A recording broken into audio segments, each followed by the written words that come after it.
كالعادة البارح كنت نسمع في رئيس قسم الاستشراف في الدراسات سليبي زعما كوم كوا يعني زبدة الفكر المغربي، زبدة الباحثين والمفكرين المغاربة.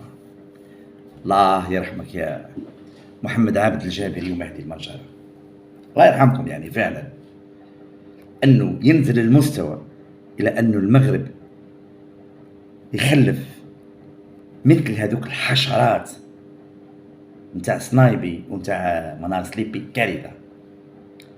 البارح دار روحو زعما منار سليبي يحلل في الوضع في النيجر، علما أنه المغرب تقدمت بطلب منذ سنوات يعني الانضمام إلى الكواس، ذلك الاتحاد الإفريقي المتكون من 15 دولة قبل أن يتم تفجيره على مستوى مالي وبوركينا فاسو والنيجر مؤخرا.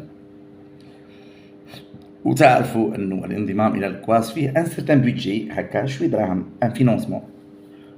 وتعرفوا أنه سيخونا وجارتنا أنها أن نرات أوكين أوكازيون باش تمد يدها للشحات، كاش ما ينوب ربي في الإكواس أيضا. وحين علمت مؤخرا بأن فرنسا تخطط للدخول إلى النيجر ولو بالقوة، قالت لك نزيد نعاود نجدد الطلب تاعي. خرج لها عم مكتب بوم قال لهم كانكم رجاله حطوا رجلكم فما، وانا ضد اي تدخل عسكري في المنطقه اتقاء للبلبله. منار سليبي قال لك في انتظار العقوبات التي ستطالب الجزائر من قبل امريكا. والله العظيم غير يحكي كيما عندك، كيما حضر نفس الهضره عندها تقريبا 2 أو 3 أشهر كي كان في روسيا تبون وانتظروا العقوبات الأمريكية. أجبن منهم ما فيش في التاريخ العياش، لي بلو لاش دو سونس بروبر دي موش موجود في التاريخ جبن مثل هذا. يبولوا فسروا لهم الخوف. الجزائر ألا بري سا بوزيسيون بور دير ماهوش باش ندخل في حرب مع فرنسا، وإنما أنا ضد الحرب في المنطقة وخلاص. وهذا هو الموقف تاعي. واش معناتها؟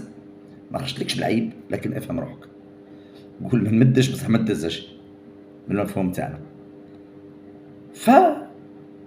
فكان مخططا أن يتم التدخل منذ نهاية الأسبوع الذي أمهلته المهلة الأخيرة، منذ حوالي 8 أيام أو 9 أيام الذي أمهلته دول الإكواس للإنقلابيين في النيجر من أجل إعادة الرئيس القديم. جريدة لو موند الفرنسية خرجت علينا بتقرير اقتصادي وأمني مهم في المنطقة، يقول أنه الاتحاد الأوروبي ضد التدخل إذن الفرنسي، بأنه ماهوش حاب يزعل الجزائر في الموقف نتاعها، لأنه يعلم باللي لوروب نا بلو دو غاز، وأمريكا ما حبتش تدخل روحها في المشكلة هذه لأنه كل أوروبا تلوم أمريكا بعد تفجير خط الغاز نورد ستريم بين ألمانيا وروسيا. L'Europe n'a plus de gaz et le gaz de schiste américain il coûte très cher، غالي بزاف وما عادوش قادرين عليه، وأمريكا ne peut pas subvenir aux besoins تاع الدول الأوروبية. بقى المدخل الوحيد اللي تتنفس منه أوروبا الآن هو الغاز الجزائري. فتسيدي يا جزائر، هذه الفرصة تاعك. إذن لو أنت لم تعرف كيف تغتنم فرص التاريخ مثل هذه فماذا تنتظر؟ أي كان اوكازيون تفو باش تغتنم الفرصة؟ فرصتك تحطت لك على الطبطاب. تسيد. حتى الدول الإفريقية أصبحت تحترمك وتحترم القوة الجزائرية، وتعتبر أن أي ضرب لقوة الجزائر العسكرية هو ضرب لإفريقيا. حنكة الجزائر لم تشأ أن تقاتل أو تعارض الغرب بالسلاح، وإنما بالحنكة السياسية. لا نريد أن ندخل في مستنقع إفريقيا، علما أنه بين قوسين كل شيء أيضا وارد. انتظروا أي مفاجأة من الغبية فرنسا.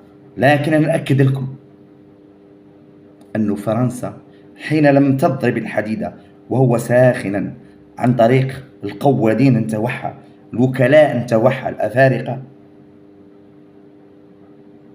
أصبح من العسير جدا الحديث عن تدخل فرنسي، خاصة أنه منذ 48 ساعة أوفدت القوات تاع بوركينا فاسو ومالي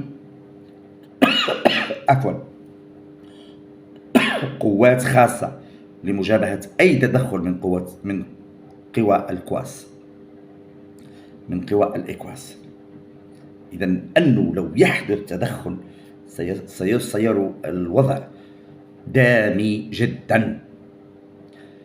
وأنا أرى بأنه من ضمن أكبر المثبطات التي لام فيها العالم فرنسا اللصة أن الوضع الاجتماعي والاقتصادي في النيجر مزري فعلا.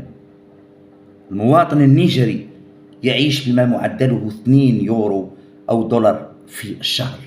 هذا هو معدل أو متوسط الدخل تاع المواطن النيجيري، 2 من أفقر شعوب العالم. وبالموازاة من ذلك من أغنى مناطق في العالم. اليورانيوم النيجيري الذي تستحوذ عليه فرنسا تشتريه بقيمة 11 دولار. 11 دولار بشحال تعاود تبيعه فرنسا؟ 350 دولار. علاه الظلم هذا؟ علاه اجتثاث خيرات هذه الشعوب؟ أسبوعيا طائرات فرنسية تقلع إلى باريس في السنوات الفارطة مملوءة بالذهب. كانت تاع مالي ومن بعد رجعت على النيجر. مالي حين قطعت دابر فرنسا أخرجت آخر عسكري، هي وبوركينا فاسو. ظهر أن دول الإكواس كل القائمين من الرؤساء عليها هم وكلاء فرنسا بالنيابة، وهم من أفقر شعبه. إذن كم أتمنى، وخاصة إذا تحررت نيجيريا اللي هي تمثل أكبر بي في إفريقيا، وبعدها تجي مصر ثم الجزائر ثم المغرب. لو تتحرر نيجيريا ستكون الضربة القاصمة والنهائية لفرنسا. فاتقوا الله في شعب نيجيريا، في شعب النيجر، رجاء اتق الله يا مغرب، ولا تتدخلي من أجل دعم الإكواس في ضرب هذا الشعب الفقير. لكن شابو او pour l'Algérie et pour sa position.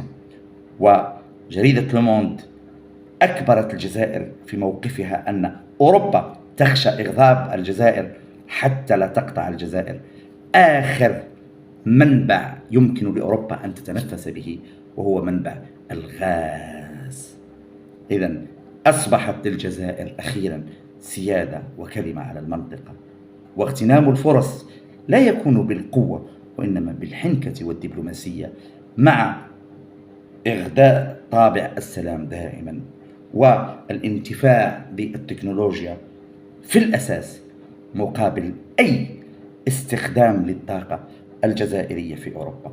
وهذا هو الحلقة المهمة في تطور البلد إن شاء الله مستقبلا.